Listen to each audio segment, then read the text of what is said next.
Ford. Inbound Eisenhower, 44 minutes, 390 to downtown. Outbound 31. Stevenson, 44 minutes, 355 to Lakeshore Drive. Ryan, 20 minutes from 95th. I-57, 18 minutes, I-80 to the merge. Bishopport runs 28. Delays starting at 115. About Tri-State Heavy from the Reagan all the way to the Ike. Southbound Veterans Memorial from Lake to the Army Trail Toll. I'm Jim Calamonte on AM 560 The Answer. Chicago's Morning Answer continues next. Your official Chicagoland weather forecast from the 1 Hour Heating and Air Conditioning Weather Center and our meteorologist Steve Williams. Winter weather advisory in effect tonight. Clouds and breezy this afternoon. Little snow late. Look for a high of 30.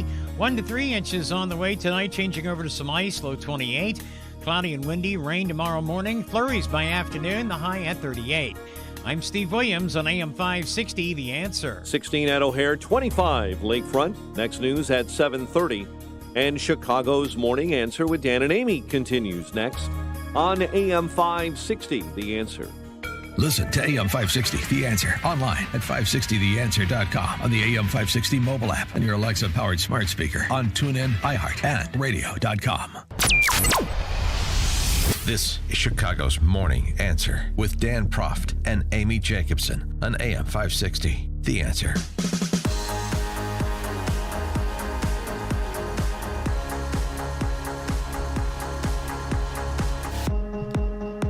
Top of the morning, Dan and Amy. This was a fun little hallway exchange between CNN's Manu Raju and Arizona Senator Martha McSally. Senator McSally, should the Senate consider new evidence as part of the impeachment trial? Manu, you're a liberal hack. I'm not talking to you. You're not going to comment, Senator, You're a liberal about this? hack. She said, and then she walked past doing like liberal hack. It's not just what she said, it's how she said it. The palpable disdain, I thought, was really a nice kicker. And then CNN went on to prove their liberal hackery by doing a story about John McCain's family not having any love lost with Martha McSally. They're trying to bash her. How that's relevant. No, it's not. It's like an eye for an eye. You said something about us. Well, we're going to say something about you. Well, she doubled down. She was on Fox News last night with Laura Ingraham. As you know, I mean, these CNN reporters, but many of them around the Capitol, they are so biased. They are so in cahoots with the Democrats. They so can't stand the president, and they run around trying to chase, Republicans and ask trapping questions. I'm a fighter pilot. I called it like it is. Well, even more than that, how about the debate moderator's performance? Which has come under pretty severe criticism and I think fairly warranted. Not only are they in cahoots with the Democrats, per Martha McSally, with specific Democrats, and the accusatory tone. I mean, you have people like John Cass rallying to the defense of Bernie Sanders, not because he shares any political views of Bernie Sanders, of course, but writing about it because it just wasn't on the up and up, that debate performance where they focused in on the allegations about what was said or wasn't said at this dinner between Warren and Bernie. And Matt Taibbi, who we've had on the show, man of the left, Rolling Stone, he said this about CNN. Quote, over a 24-hour period before, during, and after the debate, CNN bid farewell to what remained of its reputation as a non-political actor via a remarkable stretch of factually dubious reporting, bent commentary, and heavy-handed messaging. Where's James Earl Jones with the "This is CNN" when you need him? Well, the commentator didn't say, "Did you say that to her?" She said, "Why did you say that?" For more on this topic and, of course, all things impeachment related, we're pleased to be joined by Bret Baier, Fox News anchor, special report, 5 p.m. Chicago time, and weekdays, of course, and then author also of the newly released book, 3 Days at the Brink, FDR's Daring Gamble to Win World War II. Bret, thanks for joining us. Morning. Fun times inside the Beltway there. And just starting with, since you're a debate moderating professional and so forth, what about the criticism coming from the left and the right in defense of somebody that they may not necessarily otherwise want to defend on a political basis, Bernie Sanders, with respect to how that debate was run by CNN? Yeah, I think it's warranted. I'm willing to give Abby Phillips the benefit of the doubt, and it was just a screw up. But it just felt like Bernie Sanders was taking a lot of incoming in that debate, and that it was set up to do such. Biden wasn't set up for any cross-examination. And I was surprised that the fellow candidates didn't do more to confront Biden, but the questioners, listen, when we set up debates, we were really tough, I thought, on Republican candidates in the primaries. We asked pointed questions, and Bret, we're losing you a little bit. Other. Okay, I'm sorry. Oh, sorry. You got me? Yeah, you're good now. I'm sorry, but you were just saying you asked pointed questions in the Republican debate. That's pointed questions, and then set it up so that you're debating policy issues among each other. And I just didn't feel like that was really happening, and I thought Bernie Sanders took a lot of incoming. So I think some of the criticism is fair. I think more importantly is the panel after panel after panel that doesn't really seem, frankly, that balanced. Mm-hmm. Oh, yeah. Well, what did we make of Elizabeth Warren charging at Bernie after the debate? She had to know that her lavalier mic was on. Yeah, that also felt like a setup to me. I guess other networks do the lavalier mic. We never did. We just did the mics on the podium. Oh, really? So, but it does capture those moments. And of course she knew what exactly was happening. And, I just also thought it was weird. They had the audio the night before. They had hours of coverage. Why did it take a day to release? I don't know. Maybe media covering media. Maybe they were trying to edit out Tom Steyer saying hi to Bernie because it was so obsequious and weird. Maybe that. Although I do think that for all the people, including me, who at times have said the awkward, "Hey, I just wanted to say hi," that really was a Tom Steyer moment. And he had his Christmas tie on. I mean, it was so goofy. But somebody's in an argument and you say, "Hey, I just want to say hi." I know. I just want to say hi. And then Bernie's like, yeah, good. I hate billionaires. Yeah, Have you good. not heard everything I've said for the last 30 years? But do you think Warren and Bernie, they're out of time to repair this rift? I mean, with the Iowa caucuses, 17 days away? Yes, it's over. The love lost is, it's lost. And I think that it's really coming down to a split in the progressive side of the party. And, the Bidens of the world, the Buttigieg's of the world love this. In addition, they're stuck in their seats in the Senate trial. And that's going to help them, the other candidates as well. Speaking of Biden, are House and Senate Democrats absolutely sure they want to demand witnesses be called?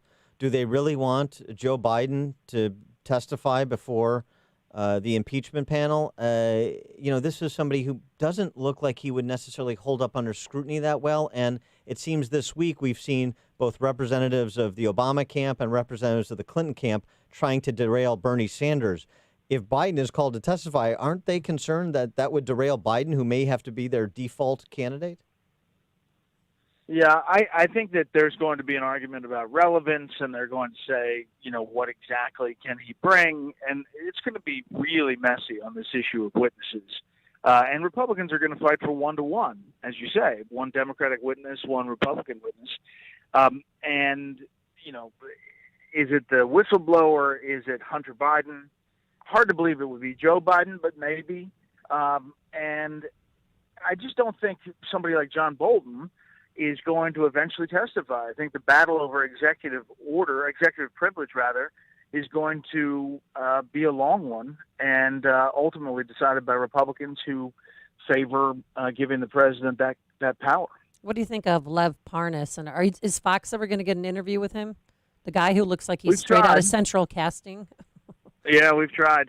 It's obviously he has credibility issues.